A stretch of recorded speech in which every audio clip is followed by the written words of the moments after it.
حمد به حد ثناء به اعداد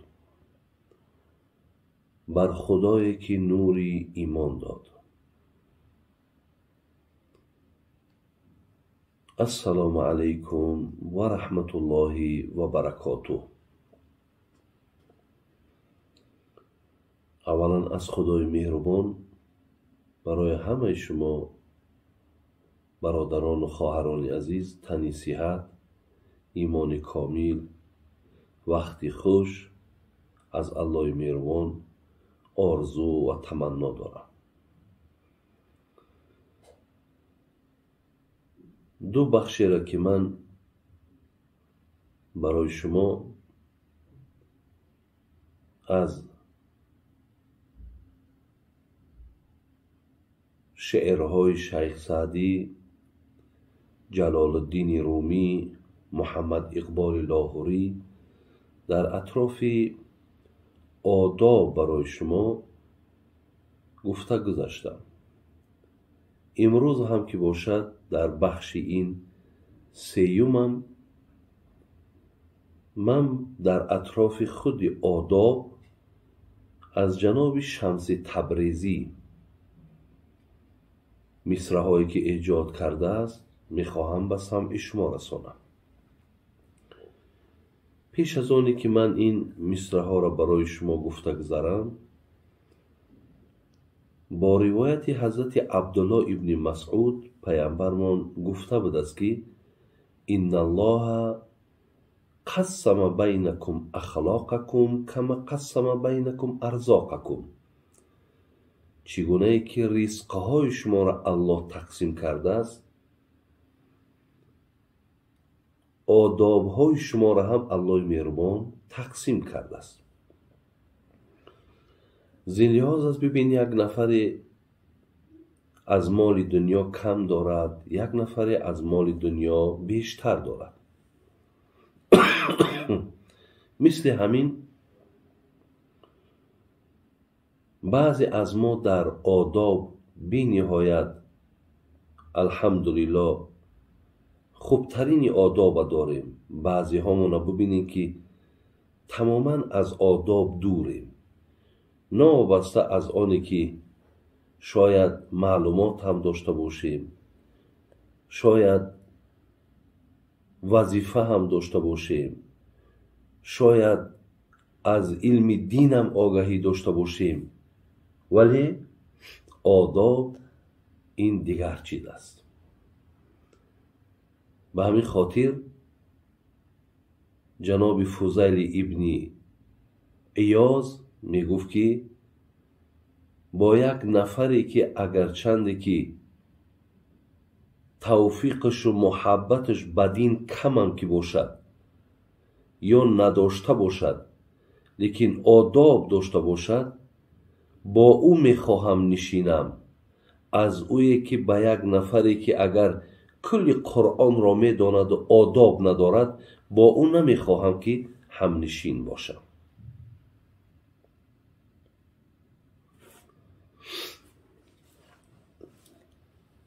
میاییم به سر مصرع‌هایی که جناب شمس تبریزی در باب آداب گفتند. پیش ارباب خرد مایه ایمان ادب است، لاجرم پیشه مردان سخندان ادب است.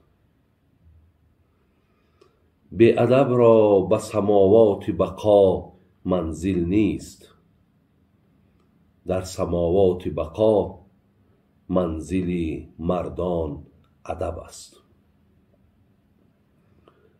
آدمی زاده اگر بی ادب است آدم نیست، فرق در جنس بنی آدم و حیوان ادب است. کردم از عقل سؤالی که بگو ایمان چیست، کردم از عقل سؤالی که بگو ایمان چیست، عقل بر گوش دلم گفت که ایمان ادب است.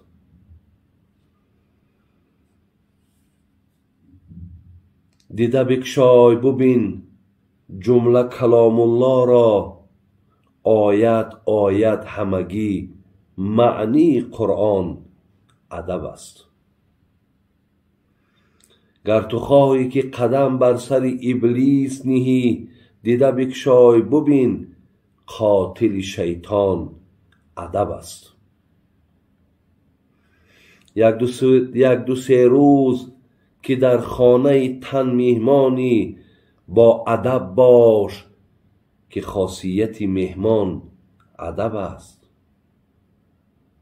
رو پسر پند پدر گوش بکن، هر شب و روز دولت و ثروت و تاج سر مردان ادب است.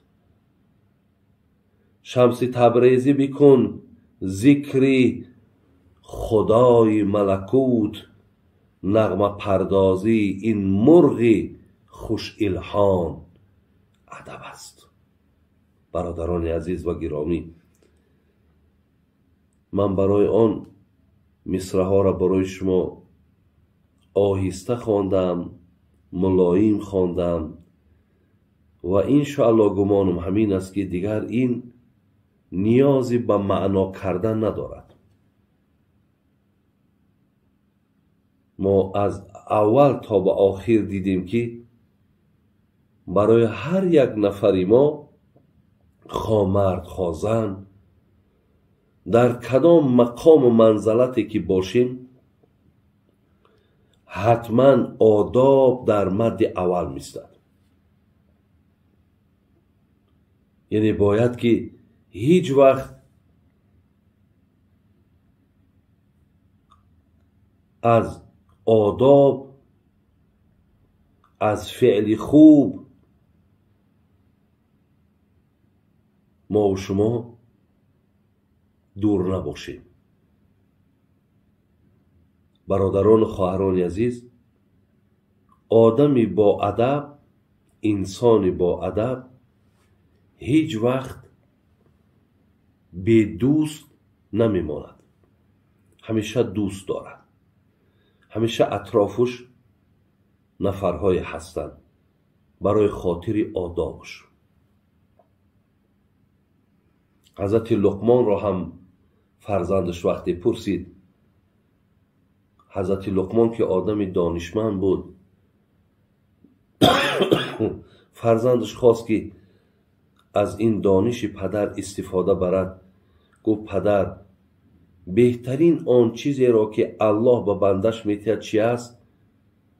حضرت لقمان 5 چیزی را که نام گرفتن، در یکی از اینها آداب هست.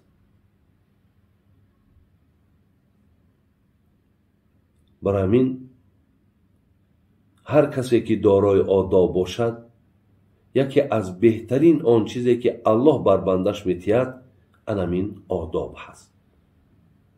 از وقتش مردم ما مردمی با آداب بودن، مردمی با تربیه بودن و تربیه را و آداب همیشه از داخل خانه می گرفتن.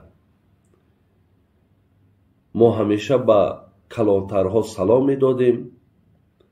همیشه هرچی در دست کلانترها بود ما خودمون تا منزلش برده می رسانیدیم.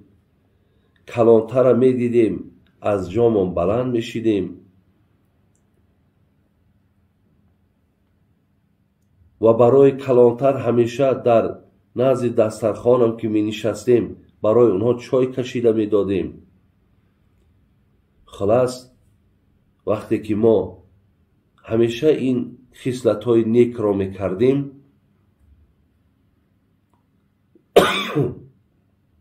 از جانب کلانترها در حق ما دعاهای خیر می شد. زی خاطر امروز جوانا را هم مصلحت ما همین است که پیروی از همون پیشتره هایی که داشتیم پیروی کنیم و آن چیزهایی را که میشنویم از اینها ما و شما پیروی کنیم. دیدیم که همه خیر و همه برکت و همه نیکی در داخل آداب است. الله مهربان خاتمه هامون به خیر کند و ایمانمون با سلامت نگه دارد. السلام علیکم و رحمت الله و برکاته.